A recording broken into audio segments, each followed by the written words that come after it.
Buenas tardes, me voy a presentar, mi nombre es Daniel Núñez, yo soy abogado recibido en esta facultad, así que para mí es un honor poder venir a brindarles este taller en esta casa de estudios, a la que me une un afecto muy especial. Quiero agradecer a los que hicieron posible este taller, Silvina, Samantha, Oscar, y sobre todo a ustedes que están del otro lado. Bueno, probablemente algunos de ustedes ya lo sepan, pero quería comentarles cómo sería la dinámica del taller. Nosotros vamos a tomarnos unos minutos de exposición del tema que nos convoca y después vamos a dar tiempo para que ustedes puedan hacer las consultas que deseen y bueno, iremos evacuando en la medida de lo posible. Otro tema que quería avisarles es, a fin de evitar la sobrecarga, lo que vamos a hacer durante la exposición, vamos a anular los comentarios y lo vamos a rehabilitar cuando termine la exposición. Bueno, sin perjuicio de eso, yo les voy a dejar mis redes sociales y por si tienen alguna duda puntual, me pueden contactar a través de del centro de graduados o directamente a través de mi Instagram, que es mi nombre, es @danielnunesabogado.com. Perdón, Daniel Núñez Abogado, no es .com. Entonces, Daniel Núñez, N-U-N-E-Z, abogado sin la S, @Daniel Núñez Abogado. Así que bueno, vamos a esperar unos minutitos para que se sigan sumando. Así arrancamos directamente con el tema.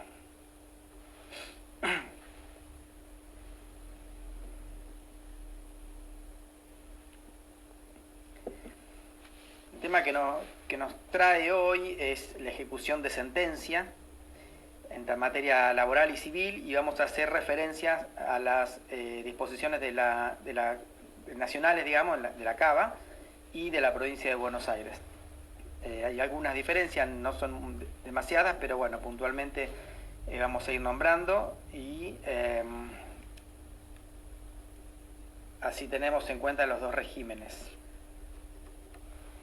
Esperamos unos minutitos más.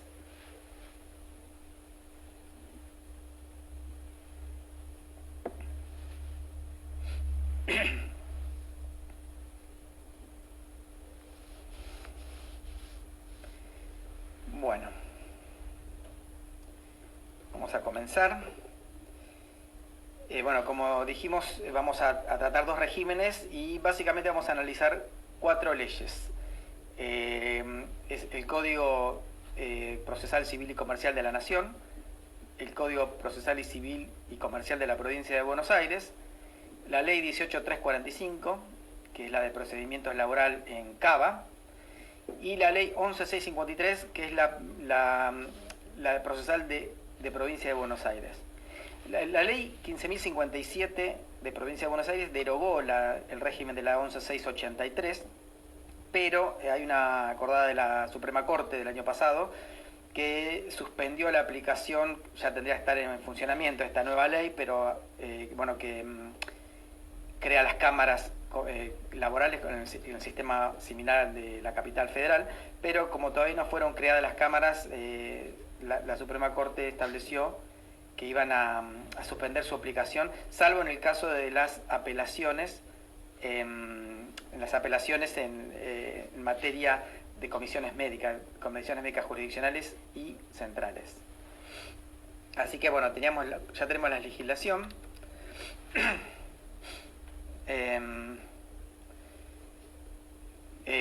Bueno, voy a sacar los comentarios porque había dicho que iba a sacarlo y no lo saqué, así que un segundito. Ahí está. Bueno, pido disculpas por el olvido. Bueno, como comentamos, el taller va a versar sobre la ejecución civil y laboral de suma líquida.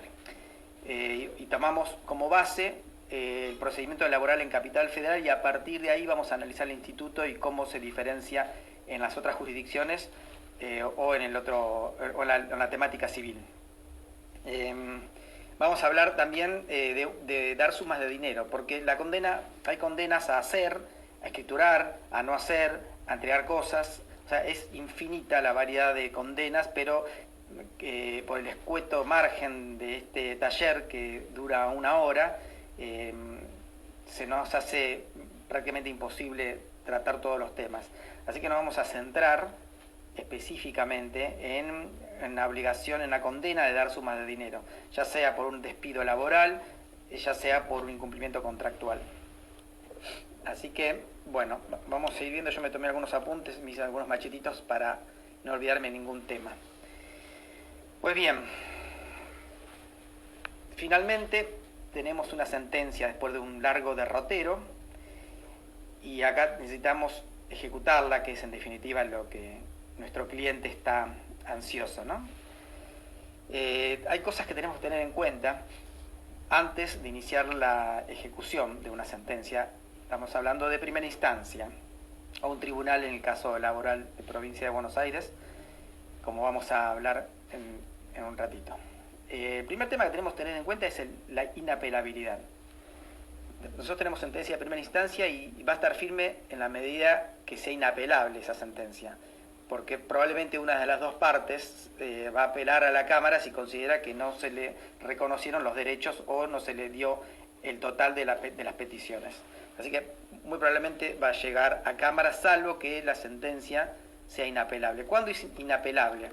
Bueno, en Capital Federal, la ley 18345, el artículo 106, dice que son inapelables las sentencias cuyo monto sean inferiores a 300 bonos de derecho fijo. Hoy está a 270 pesos, o sea que las sentencias cuyo valor sea inferior a 81.000 pesos son inapelables. En ese caso, una sentencia por un valor menor ya tenemos sentencia firme y ya podríamos iniciar la ejecución. Respecto de los honorarios de los letrados, dice que son inapelables también si el monto de la sentencia entra dentro de los parámetros de la inapelabilidad. En materia civil, el honorario del abogado es siempre apelable, pero en laboral no es así.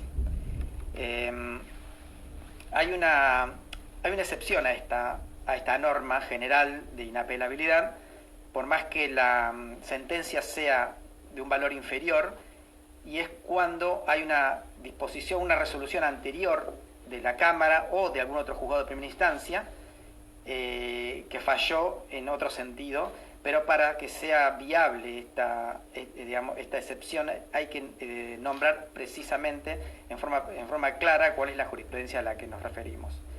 Esto es el artículo 108, inciso che, de la LO, la 18345.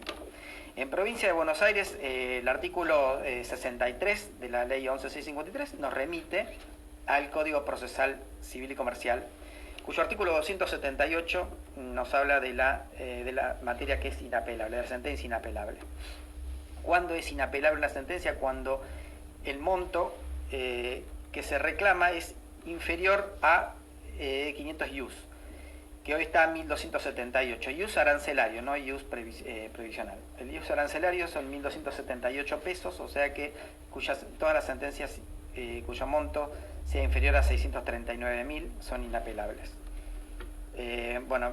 Habíamos hablado en laboral, ahora vamos a civil. En laboral, hablamos de laboral, ahora vamos a civil, el artículo 242 del Código Procesal Civil y Comercial de la Nación dice que son inapelables las sentencias cuyo monto cuestionado sea inferior a, hoy son 300.000 pesos. Son acordadas de la Corte. Esto tiene que ver, tiene que ver con la fecha en que se entabló la demanda. Y es importante este dato porque esta suma de 300.000 pesos rige por todas las demandas ingresadas con posterioridad al 1 de enero del año 2020. Es decir, es muy probable que si hoy tenemos sentencia, la demanda fue iniciada anteriormente, año 18, 17, 16. Y bueno, ahí tendríamos que ver de qué año es la demanda para ver cuál es la acordada que regía en ese momento, para ver cuál es el monto inapelable. Y cuando hablamos de monto cuestionado no es el monto de la demanda. Eso hay que tenerlo muy en claro. La acordada, como dije, la acordada de la Corte hoy dice 300.000, hay que ir para atrás a ver la fecha de inicio de la demanda, y para ver cuál es el monto cuestionado tenemos varias posibilidades. Por ejemplo, si una demanda es acogida en total, se le da el total de la razón al actor, el monto de la sentencia es el mismo monto de la demanda. Lo mismo si es rechazada. Si es rechazada totalmente la demanda, esa sentencia, ese monto cuestionado equivale, como en el primer caso, al monto de la demanda. Pero ¿qué pasa si la sentencia acoge parcialmente a la petición del actor? Un ejemplo, una demanda de 200.000 pesos. La sentencia hace lugar, pero hasta 150.000 pesos. En este caso, el monto cuestionado es la diferencia entre lo que se demanda y lo que se da. O sea, en el ejemplo que estoy dando serían 50.000 pesos. Hay que ver, cuando se inició la demanda, cuál era el monto de inapelabilidad que regía según la acordada de la Corte de ese periodo. Otro ejemplo es cuando se reclaman rubros. Por ejemplo, un despido laboral que se reclaman las indemnizaciones, las multas del artículo de la ley 24013 y, por ejemplo, el artículo 132 bis de la LST, que es la retención indebida. Vamos a suponer esta sentencia hace lugar a todo el reclamo, hace lugar a las multas de la 24013, pero rechaza la indemnización del 132 bis. En ese caso, el actor irá a cámara, estaría apelando la sentencia solamente por ese rubro. Bueno, hay que hacer el cálculo de ese rubro al momento, y ahí entra a tallar un tema de cuál es el rubro, cuál es el monto de ese rubro. ¿Por qué? Porque ya sabemos que el 132 bis le otorga una indemnización equivalente a un sueldo por cada año de trabajo, desde que cesa la relación laboral hasta que cumple. Y el tema es cuando se inicia la demanda, cuántos meses habían transcurrido. Si la demanda se inicia inmediatamente y el salario era muy bajo, ese dato tenemos que ir a verlo puntualmente. Bueno, en el artículo 242 hablamos en Capital Federal, los honorarios en sede civil son apelables siempre. Recordemos que en laboral era según el monto de la demanda, o sea, hasta ahí hemos analizado la inapelabilidad, pero tenemos que tener en cuenta otras cuestiones antes de iniciar la ejecución de la sentencia. Otra de las cosas que tenemos que ver es el impulso de parte. ¿Quién hace el impulso de las actuaciones? En el laboral, en Ciudad de Buenos Aires, la ley 18345 dice que el procedimiento será impulsado de oficio. ¿Hasta cuándo? Hasta después de la sentencia y hasta después que el expediente vuelve de cámara. Recordemos que el expediente con sentencia, si va a cámara, cuando vuelve de cámara, con la sentencia de cámara, el actuario hace la liquidación de la sentencia con los parámetros dictaminados. Eso es el artículo 132. El artículo 132 es lo último que hace de oficio el juzgado. A partir de ahí nosotros no tenemos que perderle pisada a la ejecución, porque ya lo que no solicitemos no se va a dar.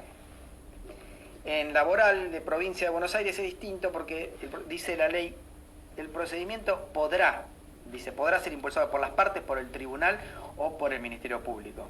Es decir, ya no es una obligación. Siempre es bueno estar atento a este tema. En Capital Federal le hemos dicho el impulso de oficio, salvo en los diligenciamientos de oficios. Eso sí lo va a hacer letrado siempre. Pero bueno, acá estamos en la sentencia, en la liquidación de sentencia, en la ejecución, así que ese tema no nos afectaría. Otro de los temas que hay que prestar atención es el embargo preventivo. El artículo 155 de la LO en Capital Federal nos remite al artículo 212 del Código Procesal Civil y Comercial de la Nación, que dice que uno podría llegar a trabar un embargo preventivo por el monto de la demanda, aunque ésta esté apelada. ¿Para qué es esto? Esto es un dato importante tener en cuenta. ¿Por qué? Porque nosotros, cuando va a acabar el expediente, hasta que vuelve y se hace la liquidación, puede pasar un tiempo considerable. Y ahí corremos el riesgo de insolvencia del deudor. Entonces, es aconsejable analizarlo. No digo aplicarlo siempre, pero analizarlo concienzudamente, trabar un embargo con la sentencia. Inclusive se puede pedir que se forme un incidente antes de que se eleve el expediente a cámara. ¿Cómo se va a armar el incidente? Con fotocopia, que se va a agregar copia de la sentencia, digamos, va a estar certificada por el actuario, y se armaría un incidente de ejecución, de embargo preventivo. Es importante porque después vamos a hablar sobre el embargo ejecutivo. Hasta ahí vamos a asegurar el patrimonio para poder liquidar el día de mañana la sentencia. ¿Por qué digo que no es siempre aplicable esto? Tengamos en cuenta, en derecho laboral, siempre que uno pide un embargo tiene que prestar caución. En derecho laboral, como hay un principio de gratuidad, se supone que con el pedido mismo el trabajador está prestando una caución juratoria. Si esta caución, si este embargo le produce algún perjuicio al deudor, un ejemplo, uno le trabó un embargo sobre una propiedad, no pudo venderla, va a cámara el expediente, en cámara revocan la sentencia y esta persona perdió una operación inmobiliaria, ahí habría un perjuicio contra el deudor que no era tal, y en este caso podría reclamarle daños y perjuicios al trabajador. Entonces es importante analizar si es conveniente o no pedir este embargo. Tenemos en cuenta que estamos inmovilizando patrimonio. Bueno, entonces tenemos el 212, inciso tercero del Código de Procedimientos Civil y Comercial de la Nación, que dice: cuando tenemos sentencia, aunque ésta esté apelada, se puede embargar. No sé, bueno, a esta altura, ya llegamos a esta instancia, sería ideal haber buscado algún patrimonio de ese deudor. ¿Cómo se hace esto? Se pueden pedir por oficios o se puede indagar, digamos, en los registros, por ejemplo, de propiedad inmueble de la capital federal, el registro de la propiedad inmueble de la provincia de Buenos Aires. Esto se hace a través de algo que se llama índice de titularidad, informe sobre índice de titularidad. Con el quit o el DNI de la persona se puede averiguar si tiene algún inmueble en capital o provincia. Si uno sabe que tiene bienes en otra provincia, Córdoba, Entre Ríos, puede tranquilamente pedir informes en esas jurisdicciones, o en el registro, en la Dirección Nacional de Registro de Automotor. Este es nacional, así que no hace falta ir jurisdicción por jurisdicción. También se puede pedir en el Registro Nacional de Buques, si tenemos sospecha de que tiene algún buque, un yate o algún bien con el cual podría responder. Ya vamos a ir indagando en su patrimonio para pedir el embargo preventivo antes de que el expediente se vaya a la Cámara, abriendo el incidente previamente, ¿no? Otra de las cosas, con su número de quit podemos entrar en la página del Banco Central y ahí nos va a dar todos los bancos con los que opera este deudor. Entonces, ahí podríamos pedir también el embargo sobre las cuentas. Si sabemos que tiene sociedades, si tiene participación en sociedades anónimas, por ejemplo, podemos pedir el embargo preventivo de su participación. Bueno, hay infinidad de cosas que tendríamos que ir evaluando para ya tener la lista en este momento. Bueno, ya tenemos las cuestiones previas, ahora vamos a la sentencia. Tenemos la sentencia que o está firme porque está firme porque es inapelable, o ya vino el expediente de Cámara ratificando la sentencia de primera instancia.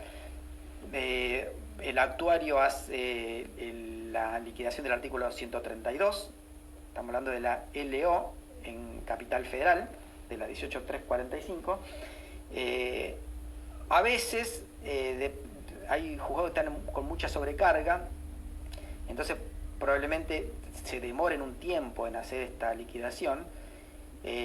Habría que ver el caso puntual, pero yo recomiendo, por lo menos lo que hacemos en el estudio, es ir haciendo nosotros una liquidación. Esto para aliviar un poco el trabajo al juzgado y aparte para acelerar un poquito los tiempos procesales, ¿no?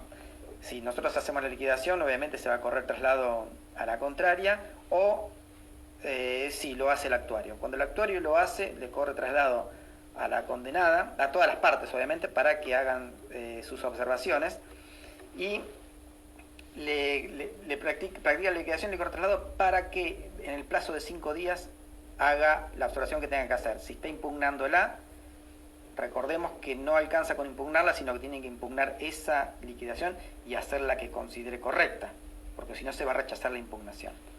Así que tengamos en cuenta si la contraria no hizo eso, para peticionar en consecuencia. En provincia de Buenos Aires es distinto el régimen.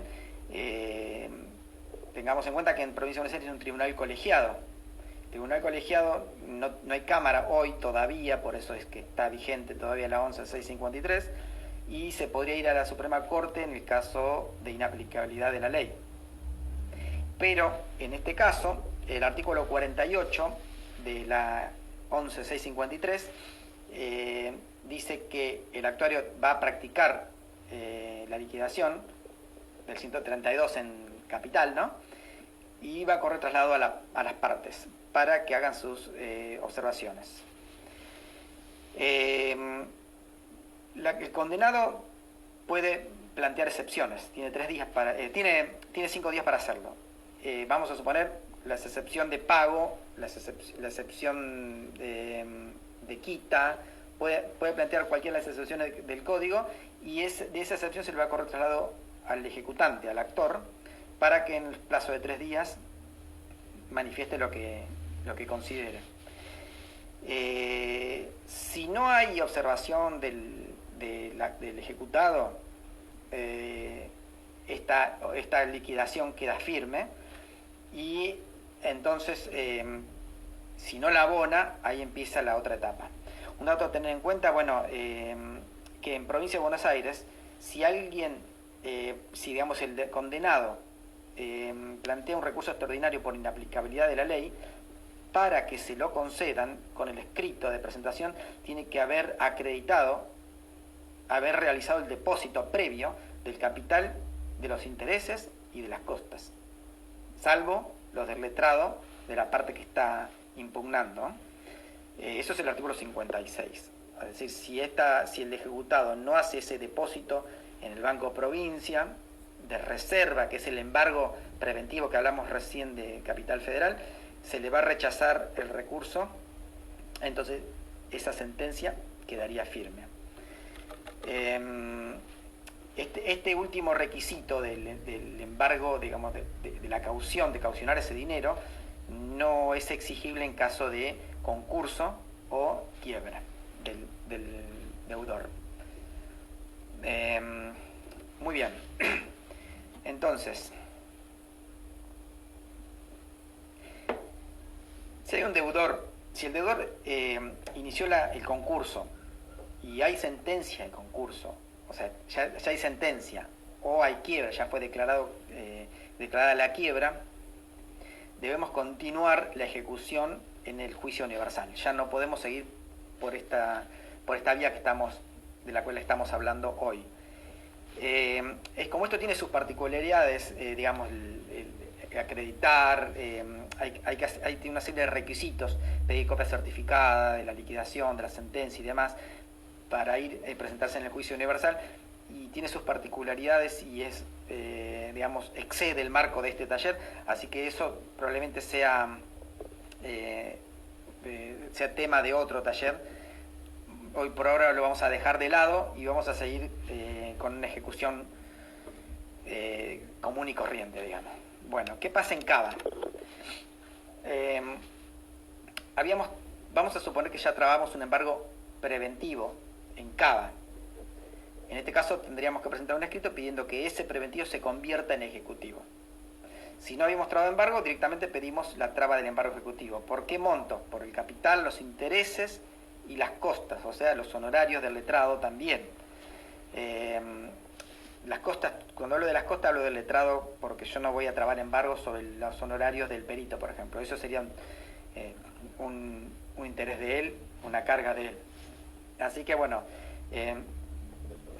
entonces vamos a fijar, vamos a pedir el embargo sobre todo ese monto de sentencia, sobre esa liquidación que ya fue practicada y ya está firme, la de 132, y vamos a pedir al juez que va a regular, va a fijar un monto X, que es el que ya hablamos, más otro que generalmente es un 20, 30, 40, 50% de ese monto para responder a eventuales intereses y costas de esta ejecución. Bueno, para continuar con el trámite, la LO nos remite al Código Procesal Civil y Comercial, así que hasta acá rige el código laboral, digamos, la ley de procedimientos laboral. Ya vamos a retomar. Tengamos en cuenta que también se puede hacer una ejecución parcial de la sentencia. Vamos a suponer que una sentencia hace lugar a algunos de los pedidos de la demanda, pero no a todos, y la contraria apela uno de los rubros, pero no apela a los otros. Entonces ahí tenemos, habíamos hablado del embargo preventivo. Este es un embargo ejecutivo antes de que el expediente se vaya a la Cámara por ese rubro, ese único rubro por el que el demandado apeló y no por los otros. Lo que ya está firme se puede iniciar la ejecución. O sea que ya haríamos un salto y llegamos a esta instancia.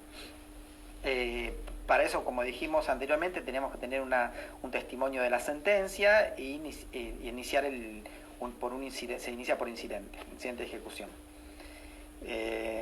Bueno, este título del código se aplica no solo para la ejecución de sentencias, sino de ejecución de honorarios, acuerdos homologados. Por ejemplo, un acuerdo homologado en el SECLO que el deudor finalmente no cumple, se inicia de esta manera. Las multas procesales, temeridad y malicia, por ejemplo, su ejecución se inicia como lo vamos a ir viendo en el transcurso de esta charla. Bueno, ¿qué pasa en Provincia de Buenos Aires? En Provincia de Buenos Aires tenemos lo mismo, tenemos una regulación, una liquidación hecha por el actuario, son 5 días, no observa, no paga, se decreta embargo ejecutivo, solicitamos que se decrete embargo ejecutivo y se le intima que pague bajo el procedimiento de ejecución, no paga, se inicia la ejecución. Para iniciar la ejecución, y acá vamos al Código Procesal Civil y Comercial, tanto de la Nación como de provincia, estamos hablando de suma líquida, tenemos un embargo de cuentas bancarias, por ejemplo, ya iremos sobre un inmueble, pero vamos a específicamente hablar de una cuenta bancaria porque tiene sus bemoles el tema del inmueble. Entonces, pedimos un embargo ejecutivo sobre las cuentas bancarias y se lo cita de venta, artículo 505 del Código de Nación o 503 del Código de Provincia. ¿Qué significa citación de venta? Se lo cita por 5 días para que ponga las excepciones: falsedad de la ejecutoria, prescripción, pago, quita, espera, remisión, etc. Pasados los 5 días, si no hizo ninguna observación, va a quedar firme y se pide que se remita, que se transfiera esa suma embargada en el banco privado o estatal, digamos, en el banco del deudor, a una cuenta judicial, ya sea Banco Ciudad en caso de Capital Federal o Banco Provincia en caso de provincia. El artículo 277, esto es importante, de la ley 2744, dice que todos los pagos realizados en juicios laborales deben realizarse a través de un depósito bancario. Es decir, se tiene que abrir una cuenta bancaria perteneciente a ese juicio.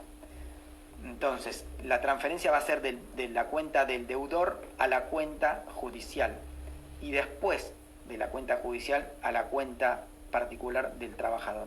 No se puede hacer transferencia directa.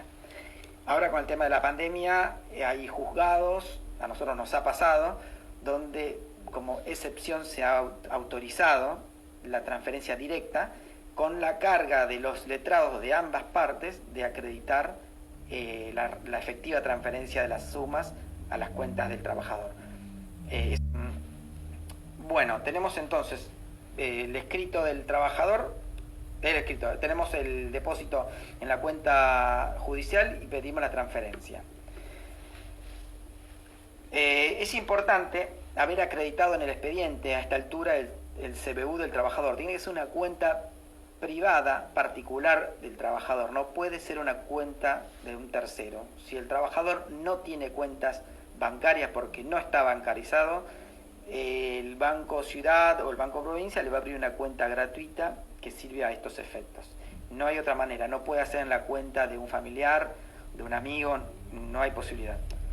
Estamos hablando de laboral, ¿no? Entonces, si el trabajador tiene cuenta, le tenemos que pedir que vaya a un cajero automático con su tarjeta de débito, ingresa, hace consulta de CBU, el cajero automático le va a emitir un ticket. Ese ticket nosotros lo escaneamos y lo acreditamos en el juzgado para acreditar, digamos, la cuenta de titularidad del trabajador. Lo mismo el abogado también tiene que acreditar para regulación de honorarios, no sé si lo dijimos, su situación ante el IVA. ¿Por qué? Si el letrado es responsable inscripto, el condenado en costa debe abonar, aparte de los honorarios, el 21% de IVA. Esto es una obligación, una carga del deudor. Otro tema, si hay pacto de cuota litis que está homologado, no olvidemos de pedir siempre la homologación del pacto de cuota litis antes del dictado de la sentencia. Antes del dictado, porque una vez que hay sentencia dictada, el juez pierde jurisdicción y no puede homologar nada. O sea, si estamos con un pacto de cuota litis que el trabajador reconoció personalmente y el juzgado lo homologó, vamos a hacer referencia cuando esté el dinero líquido en la cuenta judicial a ese pacto de cuota litis que está homologado con fecha tal, a fojas tanto, y en virtud de eso vamos a pedir al juez que del 100% del monto que le correspondería al trabajador se transfiera el 80% al trabajador y el 20% al letrado. El 20% o el valor menor si es que pactaron una cuota menor al 20%. El 20% es el tope en derecho laboral. Entonces, ¿cuándo es que se va a acreditar? Una vez que el juez ordena las transferencias, tenemos que esperar que consienta. ¿Cuándo consiente? A los 5 días del día de nota posterior al auto que lo ordena. Supongamos que un día lunes el auto ordena las transferencias, toma nota el día martes, hay que esperar 5 días y las 2 primeras en Capital Federal del día posterior o las 4 primeras en Provincia de Buenos Aires, y a partir de ahí recién se hará la transferencia a las cuentas. Esto lo dicta, hay una ley del año 1915, la ley 9667, que ordena, su artículo 3 ordena cómo son las transferencias. Hasta ahí es el trámite, ya nos está quedando poco tiempo y quiero dejar tiempo porque por ahí tienen muchas preguntas y el tiempo es corto. Ya me ha pasado en otros talleres que me quedé corto con los tiempos, así que voy a apurar un poco. Hasta ahí es el tema de cómo es una liquidación y cómo es una ejecución de suma líquida de cuando hay dinero en una cuenta bancaria. Pero a veces no tenemos cuentas bancarias, pero sí tenemos un inmueble registrable, por ejemplo un automóvil, un barco, un avión. Y bueno, vamos a centrarnos en un inmueble. ¿Qué pasa cuando tenemos un inmueble? Nosotros ya teníamos embargado preventivamente el inmueble y pedimos la conversión de ese embargo de embargo preventivo en embargo ejecutivo. Entonces, una vez que tenemos trabado el embargo ejecutivo, tenemos que ver cuál es la deuda, porque vamos a tener que rematar ese inmueble para hacernos del líquido, del dinero.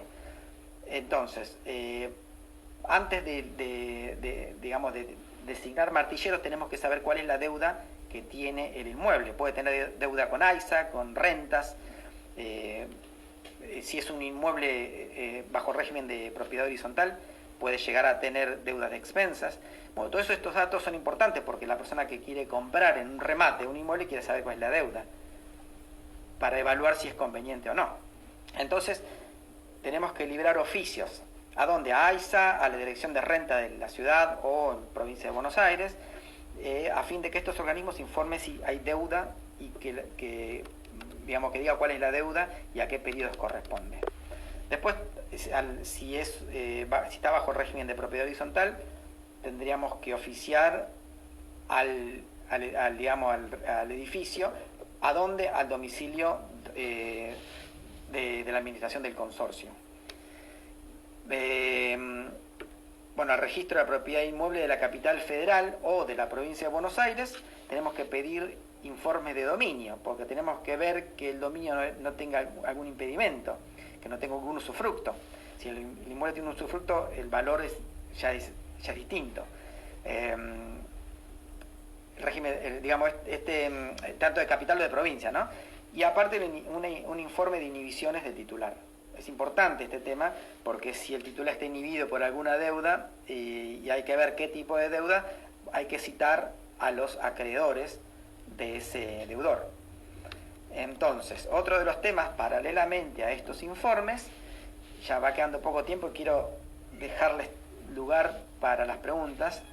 Tenemos que exigirle al deudor, si es un inmueble, que adjunte o que atraiga al expediente el título de propiedad. Nosotros no podemos rematar un inmueble si no está el título agregado al expediente. Es muy probable que este deudor, que ya se desentendió de la deuda, se desentendió del inmueble, no traiga ningún título. En ese caso, nosotros podemos pedir la obtención de un segundo testimonio a costa del deudor. Entonces, este es el artículo 576, inciso segundo del Código. Tenemos que pedir el segundo testimonio. ¿A dónde se pide el segundo testimonio?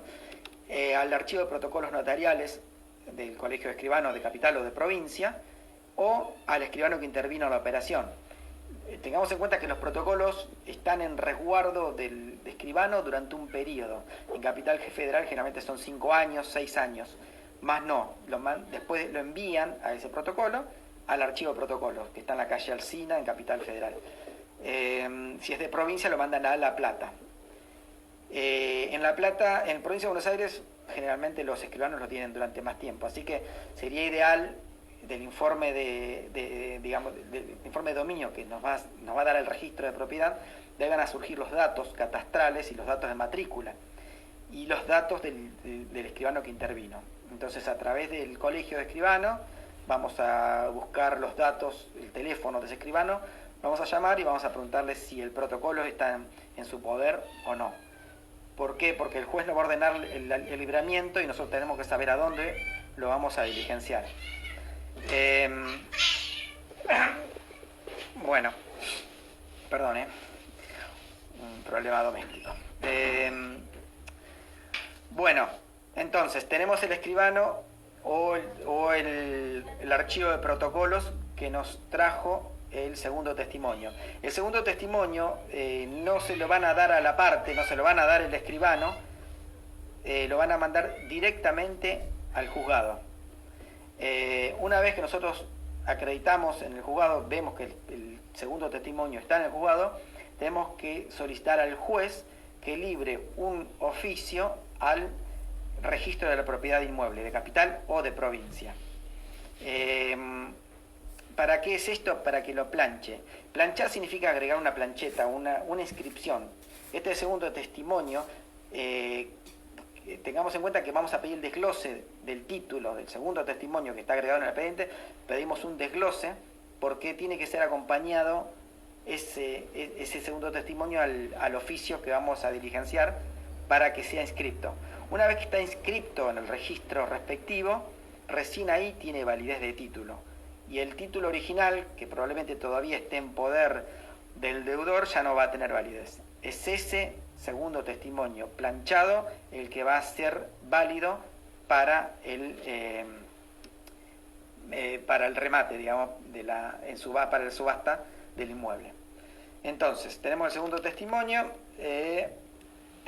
testimonio debidamente inscripto, tenemos que pedir un certificado de evaluación fiscal del inmueble, tenemos un informe de inhibiciones del ejecutado, tenemos el informe de dominio, los informes de las deudas de los organismos o de despensas, y a partir de esto ya podemos solicitar que se desinsacule Martillero del listado.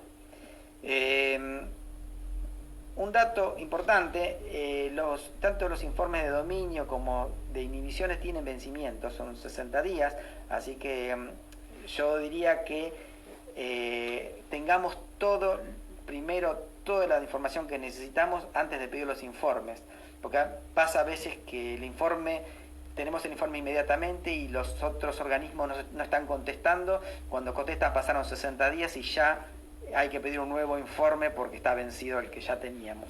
Así que yo diría que lo último que se pide son los informes. Este dato es un dato de la realidad que nos ha ocurrido en alguna oportunidad, así que es importante que lo tengamos en cuenta. Bueno, se va a sortear el martillero. El martillero irá a visitar el inmueble. Para visitarlo eso ya es materia del martillero, que va a puede pedir el auxilio de la fuerza pública, el auxilio de un cerrajero. Bueno, una vez que vio el inmueble, va a sacar fotos y va a presentar un informe en el juzgado fijando la base de la subasta.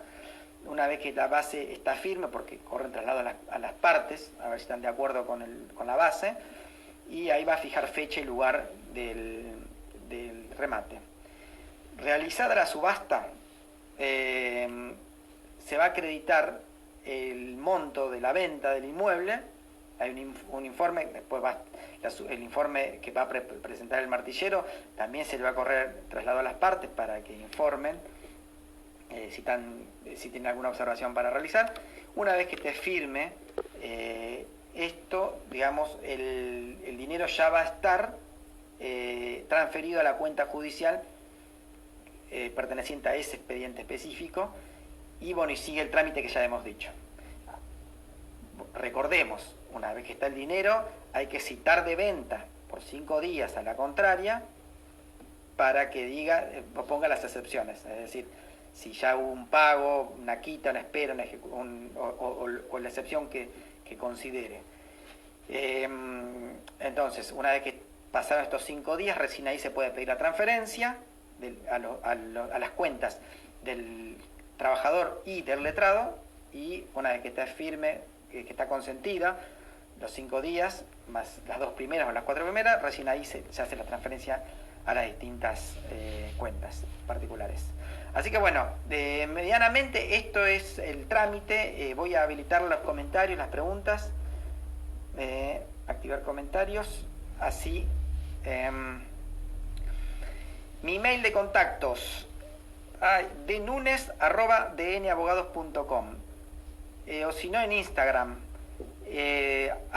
@DanielNunes abogado. Mi nombre es Daniel Núñez, pero con Z, pero es sin la ñ, es Daniel Núñez abogado. A ver, muchísimas gracias por los comentarios. A ver si tengo alguna pregunta. D. Núñez es mi nombre de Daniel, D y Núñez, N-U-N-E-Z, @dnabogados.com. A ver, preguntas, un segundito.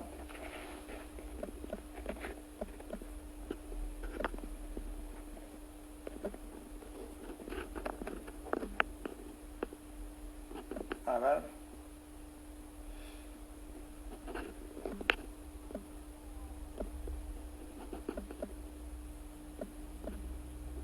Sí. Un segundito que ya estoy escribiendo mi email por las dudas. Ahí está. ¿Qué pasa cuando el juzgado no te da, a ver un segundito, la inhibición porque hay un inmueble en condominio? La inhibición, yo no hablé de inhibición, hablé de embargo. Se puede embargar parte indivisa, así que no sé bien la pregunta. A ver, el ISA 3902.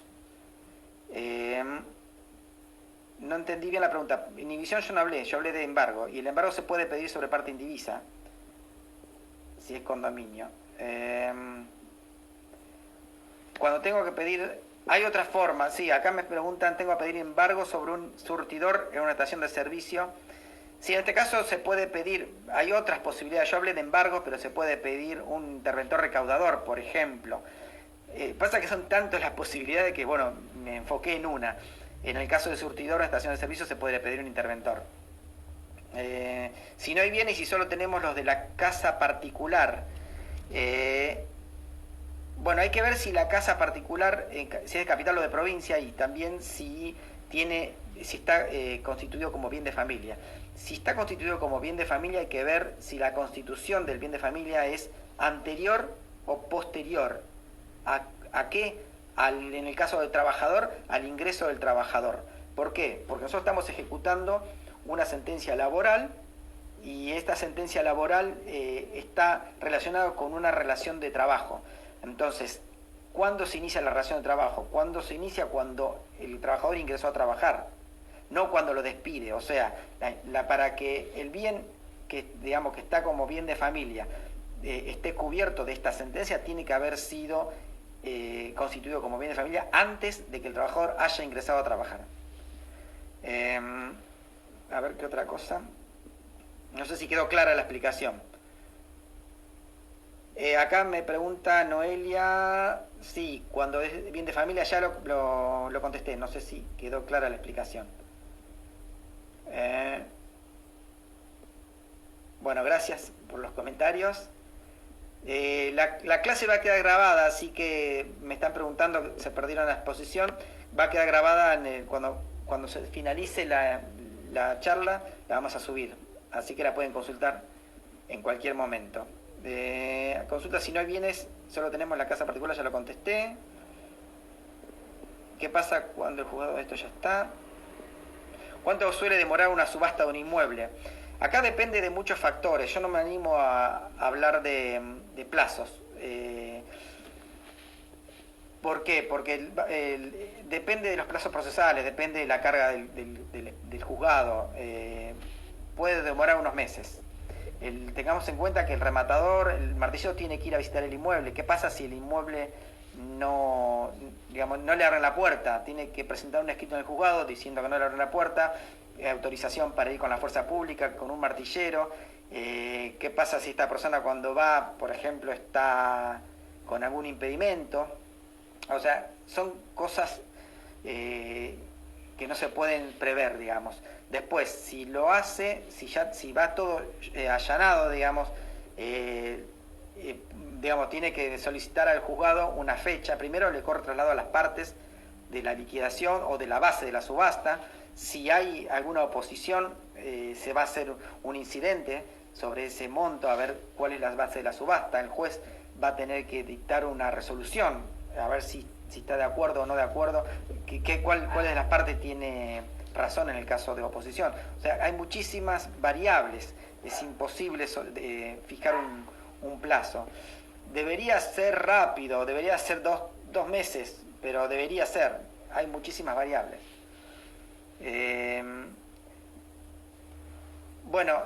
Otro tema a tener en cuenta es hay algo que no hablé yo, porque hablamos de deuda de dinero, pero los lanzamientos están prohibidos por el decreto 320 del año 2020, es decir, hay una persona que está alquilando un inmueble y no está pagando, por el tema de la emergencia se dictó el decreto 320 del año 2020 que prohíbe los lanzamientos hasta, en principio, el 30 de septiembre. Eso no significa que no se puede iniciar la demanda de desalojo. Tal vez no tenga mucho que ver con el taller, pero es importante porque veo alguna pregunta en relación a esto. Uno puede ir avanzando en la demanda de desalojo, pero no lo va a poder ejecutar hasta después del 30 de septiembre si es que no se prorroga, ¿no? Dice, ¿se están haciendo excepciones con los plazos para consentir el giro? Hay una acordada del año 56, el artículo 52 de una acordada del año 56, que dice que si ambas partes están de acuerdo pueden pedir la excepción, pero hay muy pocos juzgados que hacen lugar a esta excepción, siempre dejan pasar los 5 días. Y hay otro tema, El plazo dice, el consentimiento en principio sería por los plazos que rigen el procedimiento. A veces estamos en un juicio ejecutivo y los plazos son todos de 3 días. Cuando esta norma dice consentir, no dice plazos.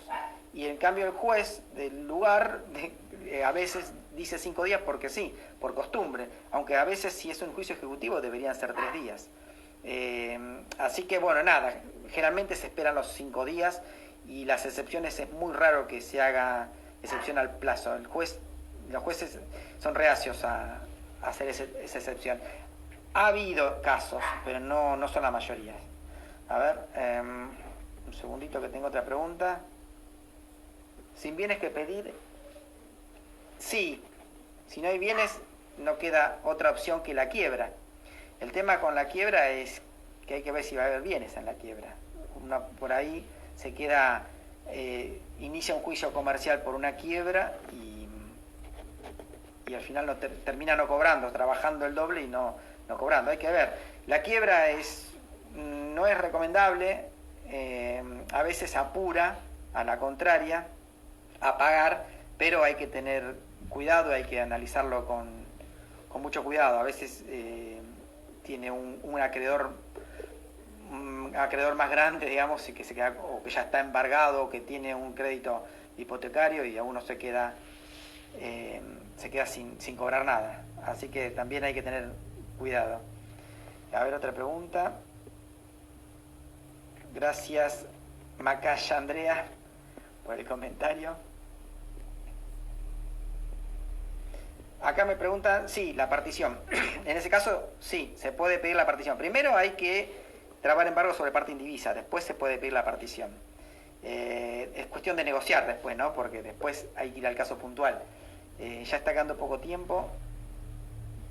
En el caso de vehículo, no es necesario el secuestro en un primer momento, sí, obviamente cuando se va a rematar.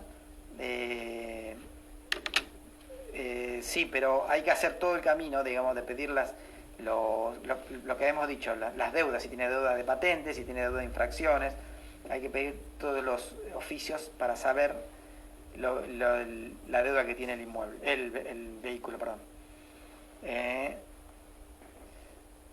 Se podría pedir quiebra, como ya dije, pero, bueno, gracias por los comentarios, pero no, a veces no es recomendable.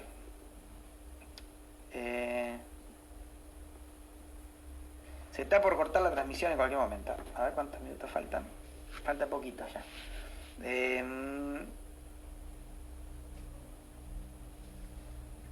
A ver, se ha dicho algo respecto a la prescripción de sentencias por la suspensión de los plazos del ASPO.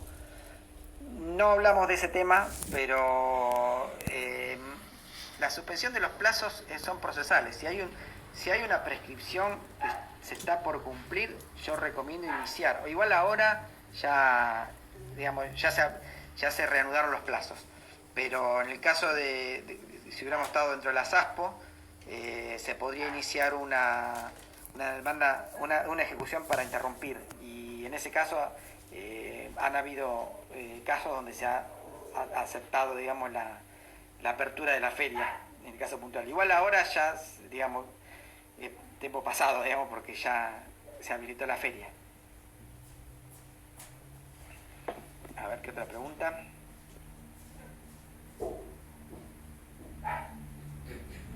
Voy a escribir acá, a ver. Bueno. El contacto en Instagram es @DanielNunes, abogado Nunes, N-U-N-E-Z y abogado sin la S. @DanielNunes, abogado. Bueno, repito para los que no escucharon que va a estar, una vez que se corte la transmisión, vamos a subir la grabación al Instagram de Graduados, así que lo pueden consultar en el momento que deseen. Un segundo que voy a mirar otras preguntas, voy a tomar algunas porque son varias. A ver.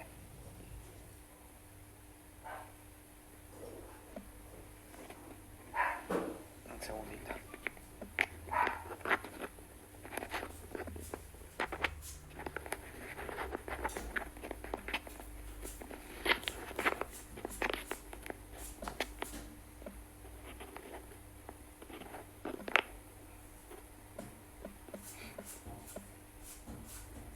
Ahí estoy escribiendo para que me están pidiendo mucho. Mi Instagram.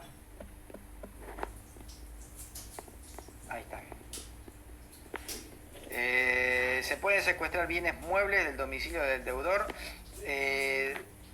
Sí, el tema es que hay que pedir autorización, ¿no? O sea, se hace con oficio y se tiene que designar un oficial. Digamos, el oficial, sí, el oficial va ahí. Depósito previo al artículo 56 tiene que ser sí o sí previo, porque un tribunal hizo lugar al recurso extraordinario habiendo depositado 10 días después del vencimiento. Es raro esto, la verdad que no lo escuché nunca. Lo que dice la ley es que tiene que ser con el pedido. Cuando uno pide, el juez ve si está, digamos, en el juego se analizan si está hecho el depósito. Así que la verdad que no escuché nunca que se haya hecho lugar a un recurso extraordinario en provincia de Buenos Aires. Sí, queda, el video queda colgado en el canal de Instagram. El video va a quedar colgado en el canal de Instagram TV. De mi Instagram también va a quedar, así que si lo quieren ver lo pueden ver por graduados o por @DanielNunesAbogado. A ver, si el condenado vendió taxi simuladamente para ejecutar, debe hacer primero juicio por simulación. Sí, tengamos en cuenta los plazos de prescripción. Se puede hacer un juicio por simulación en sede civil para que el bien vuelva a poder del deudor. Y ahí trabarle, obviamente, no se olviden nunca de trabar inhibición general de bienes, porque la inhibición general de bienes, porque si puede ser el caso del taxista que vuelve el bien a su nombre y después lo vende realmente, y ahí uno ya también se queda sin poder cobrar. En cambio, si uno ya hizo la inhibición general de bienes, cuando no hay bienes es lo más aconsejable. Bienes conocidos, ¿no? Un segundito.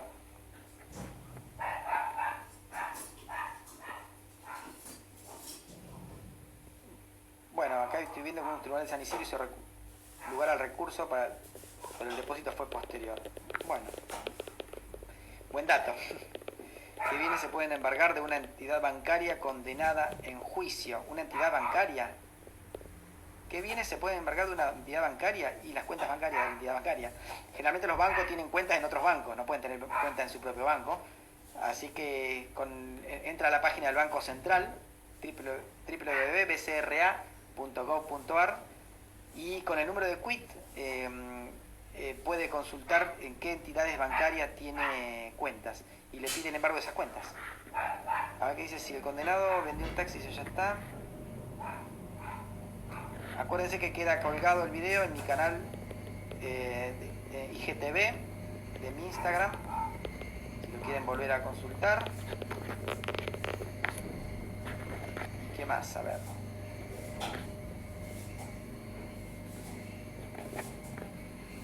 A ver, no entiendo la pregunta de Ale Leiva, pero ¿por qué lo daría? A ver, viene de otro lado y no lo estoy entendiendo. No estoy entendiendo la pregunta. Bueno, muchas gracias por los saludos. Gracias.